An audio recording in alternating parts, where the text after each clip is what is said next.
ஐயா வந்து இறங்குறாரு, ஆத்தா வந்து இறங்குறாருன்னு சொல்றது புரியாது எப்படி? ஒரு அப்பாங்கிற ஒரு சோல் பற்றி அவங்க நடிக்கிறாங்கன்னு சொல்கிறோம். இல்லை சொல்லிட்டு இருக்கு. ஆமாம் ஆமாம் ஆமாம். அதைத்தான் சொல்கிறேன், மூட நம்பிக்கை தானே. அப்போ அது என்னென்னா எவ்வளோ கஷ்டம் எவ்வளோ இது, அதான் சிஸ்டம்னு சொல்கிறாரு அவர். கடைசி வரைக்கும் இல்லை சிஸ்டம்னு சொல்ற செத்தாலும் பரவாயில்லன்னு வள்ளலாரை வந்து இன்னும் வள்ளலார் வந்து தமிழ்நாட்டில் அவருடைய உயரத்துக்கு கொண்டாடப்படலை. எல்லாருக்கும் வணக்கங்க. இன்றைக்கி மயிலாடு ப்ரெஷ் ஷோவுக்கு வந்த அத்தனை பேருக்கும், ஊடகத்தை சேர்ந்த இணையதளத்தை சேர்ந்த அத்தனை பேருக்கும் எங்கள் டீம் சார்பாக நன்றி. ரொம்ப நெகிழ்ச்சியான ஒரு வரவேற்பு கொடுத்தீங்க. உங்களுடைய இந்த வரவேற்பும் பாராட்டும் எங்களை மாதிரியான இந்த மாதிரி ஒரு நல்ல படத்திற்கு வந்து இந்த மாதிரி படம் எடுக்கணுங்கிற தைரியம் வந்து உங்கள்கிட்ட தான் கிடைக்கும். ஸோ அப்படியான ஒரு தைரியத்தை இப்போ எனக்கு கொடுத்த அத்தனை பேருக்கும் நன்றி. Thank you very much. எல்லாருக்கும் வணக்கம். நம்ம ப்ரொமோட் பண்ணும்போதுமே அந்த சேம் திங்ஸ் நம்ம என்ன கான்ஃபிடென்ஸ் இருந்துச்சு எங்களுக்கு, அதே மாதிரி எல்லா விஷயங்கள் நீங்கள் அதை பற்றி பேசிட்டு இருக்கீங்க. அது பார்க்குறதுக்கு கேட்குறதுக்கு ரொம்ப ரொம்ப சந்தோஷமாக இருக்குது. இப்போது நீங்கள் போய் whatever you felt, I think if you put out the review there and tell all the people how you felt, I think it is going to reach a larger audience.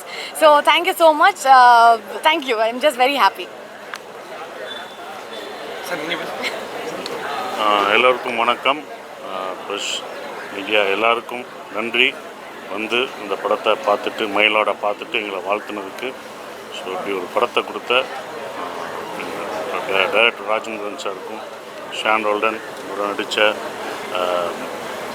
Chaitra, எனக்கு சுசீலான் தான் வருது, சுசீலாவாக நடித்த சைத்ராவுக்கு, Nirav Shah producer, ஏன்னா இந்த கதையை இப்படி ஒரு கதையை அழகாக கொண்டு வந்த ப்ரொடியூசருக்கும் என்னுடைய நன்றியை தெரிவிச்சுக்கிறேன். வந்து எங்களை வாழ்த்திய எல்லாருக்கும் நன்றி.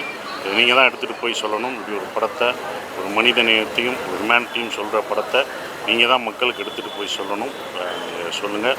அடுத்து மக்கள் என்ன, நீங்கள் உங்கள் விமர்சனங்களை அவரோட நாங்கள் எதிர்பார்த்துட்ருக்கோம். நன்றி. பத்திரிகை சகோதரர்களுக்கு வணக்கம். மயிலாடு பார்த்துட்டு இப்போ தான் எல்லோரும் நீங்கள் என்ன நினைக்கிறீங்கிறது சொன்னீங்க. ரொம்ப மகிழ்ச்சியாக இருக்குது.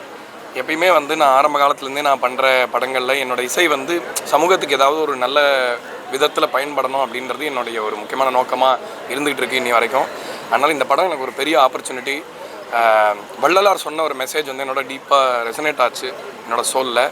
ஸோ அவருடைய குரலாகவும் என் இசை ஒலிச்சது வந்து எனக்கு ரொம்ப சந்தோஷமாக இருக்குது. அதுக்கு நான் இயக்குனர் ராஜமுருகன், என் நண்பர், சகோதரர், என் ஆசான் அப்படின்னு கூட சொல்லுவேன். ஸோ அவருக்கு நான் நன்றி சொல்லிக்கிறேன். ஒன்ஸ் மோர் சசி சார் எங்கள் கூட ஒரு பலமாக இருந்து சமூகத்தில் நல்ல கருத்துக்களை, ஒரு வருங்காலத்துக்கான நல்ல சிந்தனைகளை விதைக்கிற இந்த மாதிரி நல்ல படங்களுக்கு உங்களுடைய முழு ஆதரவும் சப்போர்ட்டும் எங்களுக்கு தேவை. அதே மாதிரி இந்த படம் வந்து ரொம்ப எங்கேஜிங்கான ஒரு விஷயத்தை போதிக்கக்கூடிய படமாக இருந்தாலும் அதே நேரத்தில் ரொம்ப எங்கேஜாக நீங்கள் பார்த்துட்டு இருந்தீங்கன்னு நான் உள்ளே நின்று தான் பார்த்துட்டு இருந்தேன். ஸோ அதனால் பார்க்க முடிஞ்சது. ஸோ இனிமேல் இந்த சோஷியலி கான்ஷியஸான படங்களை, என்டர்டெய்னிங்கான படங்களாகவும் கொடுக்கறதுக்கு இது ஒரு முன்னோடியாக இருக்கட்டும்னு நான் வேண்டிக்கிறேன் ஆண்டவனை. இந்த படம் பெரிய வெற்றி அடையணும். தயவுசெய்து இந்த படத்தை Feb 13 எல்லாரும் போய் தியேட்டரில் பார்த்து என்ஜாய் பண்ணுங்க. வணக்கம். அப்படின்ற மாதிரி மெசேஜ் சொல்லிட்டு வரீங்க. ஆனால் இப்போ இருக்க ஆட்சியில் இதே இருக்கு அப்படின்ற மெசேஜ் வரும்போது அமைச்சராக இருக்கக்கூடிய சொன்னார், கிடையாது அது குளறுபடி அப்படின்னு சொன்னார். எப்படி பார்க்குறீங்க? நடைமுறையில் திருட்டுன்னு சொல்லாதீங்க, அது குளறுபடின்னு சொல்லியிருக்காங்க. ஆனால் இது காலகாலமாக நடந்துட்டு இருக்கு. இப்போ சமீபத்தில் நடந்தது, அதை மறைச்சிட்டாங்க. படம் மூலியமாக இப்போ திரும்ப வருது.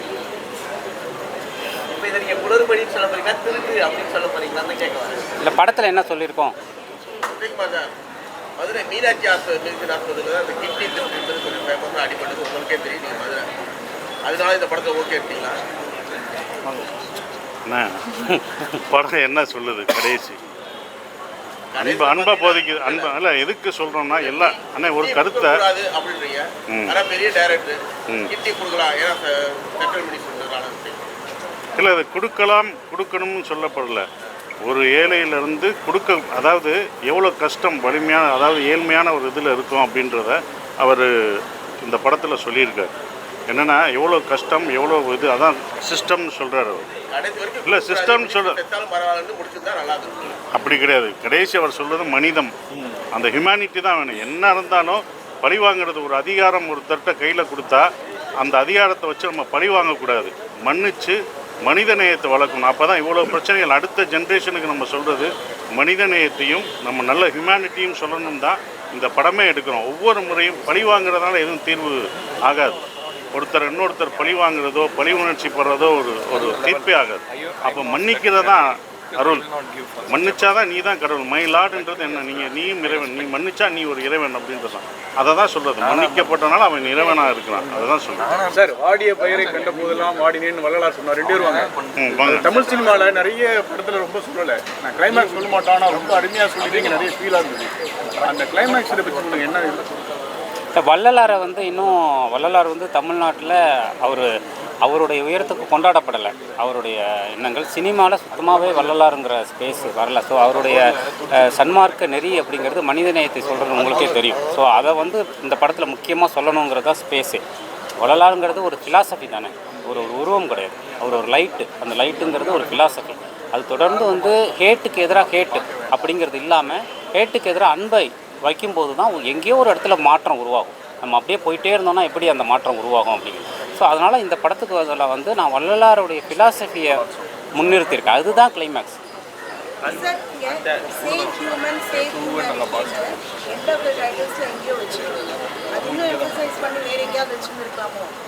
இல்லை பரவாயில்ல, நீங்கள் அந்த எண்டு வரைக்கும் நின்று பார்த்துருக்கீங்களா, அதனால் உங்களுக்கு நன்றி. ரேஷன் கார்டில் ஒரு டைலாக் வரும். மாதம் ரேஷன் பொருள் வாங்கலாம்னு சொல்லலாம் ஒரு கவர்மெண்ட் அதிகாரி.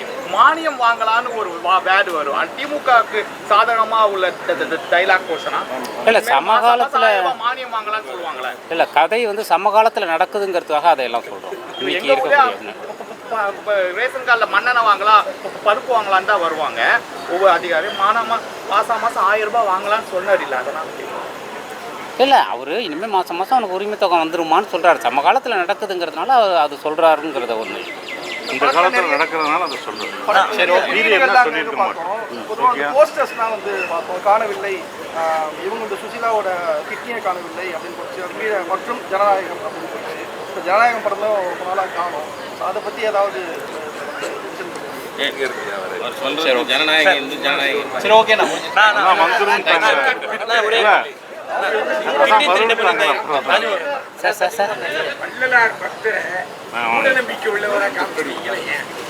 எது மூட நம்பிக்கை? எது நம்புறதுல ஐயா வந்து இறங்கினாரு, ஆத்த வந்து இறங்கினாரு எப்படி வள்ளலார் பக்தருங்கிறது வள்ளலாருடைய கொள்கையில தானே இப்போ கிடப்பிருப்பாரு. பேய் வந்து இறங்கிச்சு, ஆத்த வந்து இறங்கிச்சு. அது பேய் வந்து இறங்குனதுன்னு இல்லை சார், அது வந்து ஒரு சோல் பற்றி சொல்கிறோம். அவங்க ஒரு அப்பாங்கிற ஒரு சோல் பற்றி அவங்க நடிக்கிறாங்கன்னு சொல்கிறோம். ஆமாம் ஆமாம் ஆமாம் இல்லை, அவங்க பொய் சொல்கிறாங்கன்னு சொல்கிறோம். அது ஒரு ட்ராமா பண்ணுறாங்க. இல்லை இல்லை அது ஒரு ஏன்னா நான் சீரியஸாக நம்புகிறேன். அதையும் இதாக தான் நம்புகிறேன் நான். இல்லை அது ஒரு எவ்வளவு சின்சியரா இருப்பாரு. ஆனால் அப்பயே என்ன சொல்கிறதுன்னா கடைசி அவன் என்னன்னா கன்ஃபியூஸாக இருக்கிறத அதை தான் சொல்கிறான். நம்ம இதை செய்ய வரலையே, கிளைமேக்ஸில் சொன்னது அதுதான். நம்ம இதுக்காக வரலையே, இதுதான் நமக்கு ஐயா சொல்லி கொடுத்துருக்காரா உணர்றதான். நம்ம எல்லாருமே ஃபாலோ பண்ணும்போது ஒரு விஷயத்த மறந்துடுவோம். வாத்தியார் சொல்லி கொடுத்ததை உடனே மறந்துடுற மாதிரி தான். அப்புறம் திருப்பி அதை ரீகலெக்ட் பண்ணி போகிற மாதிரி தான். அப்படிப்பட்டவனா தான் இதில் இருக்கான். அதானே ஐயா வந்து அவங்களுடைய அப்பா ஐயா. சாமின்றது வள்ளலார்.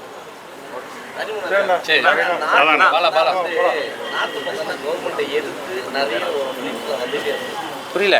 நார்த் சைடு தான் மத்திய எதிர்த்து நிறைய மூவிகள் வந்தது. அதை தாண்டி இப்போ ஒரு மூவி வந்துன்னா அது உங்களுடைய மூவியாக இருக்குது. அதை எப்படி பார்க்குறீங்க? ஏன்னா சென்சார் போர்டில் அதை இதை தாண்டி விட்டுருக்காங்க. ஏன்னா மத்திய அமைச்சர்னு போது பிடிச்சிருப்பாங்க. ஜனநாயகன்ற படத்துக்கே இவ்வளோ தடை. நீங்கள் அதை தாண்டி மத்திய அமைச்சர் என்ன பண்ணுறாங்கன்ற போல்டாக காமிச்சிருக்கீங்க. சென்சார் போர்டு எதுவும் சொல்லலையா? எதுவும் சொல்லலை, அதான் பார்த்தீங்களே, அதை விட்டாங்க. ஏன்னா நிறைய படங்கள் அரசியல்வாதிகள் அந்த படங்கள் கடும் பிளரிங்கில் இருக்குது. ஸோ அது மட்டும் தான் சென்சார் போர்டு தூக்கும். அது மாதிரி 2-3 கட்டு தான். அவங்க என்ன சொன்னாங்களோ அதை செஞ்சுட்டு எதை கட் பண்ண சொன்னாங்க, எதை மீட் பண்ண சொன்னாங்களோ அதை பண்ணிவிட்டு ரிலீஸ் பண்ணிடுவோம். சரி, ஓகே ஓகே நன்றி. எல்லாரும் நன்றி. தேட்டரில் போய் பாருங்க. இந்த படத்தை ஒரே நிமிஷம் என்னென்னு சொல்லுங்கள். ஐயா ஒரே நிமிஷம். இல்லை இந்த படத்தை மயிலாடு படத்தை வந்து சூர்யா சாருடைய 2D என்டர்டெயின்மெண்ட் நிறுவனம் வந்து வழங்குது. அவங்க ப்ரெசென்ட் பண்ணுறாங்க. ஸோ அவங்க படத்தை பார்த்துட்டு ரொம்ப இந்த படத்து மேலே இருக்கக்கூடிய ஒரு இந்த படம் ரொம்ப நல்லா இருக்குங்க ஃபீல் பண்ணி இந்த அன்பை சொல்லக்கூடிய படத்தில் நம்முடைய அவங்க தயாரிப்பு நிறுவனம் இருக்கணும் அப்படிங்கிறத நினச்சி வந்திருக்காங்க. அதுக்காக சூர்யா சாருக்கு இந்த நேரத்தில் நான் நன்றியை தெரிவிச்சுக்கிறேன்.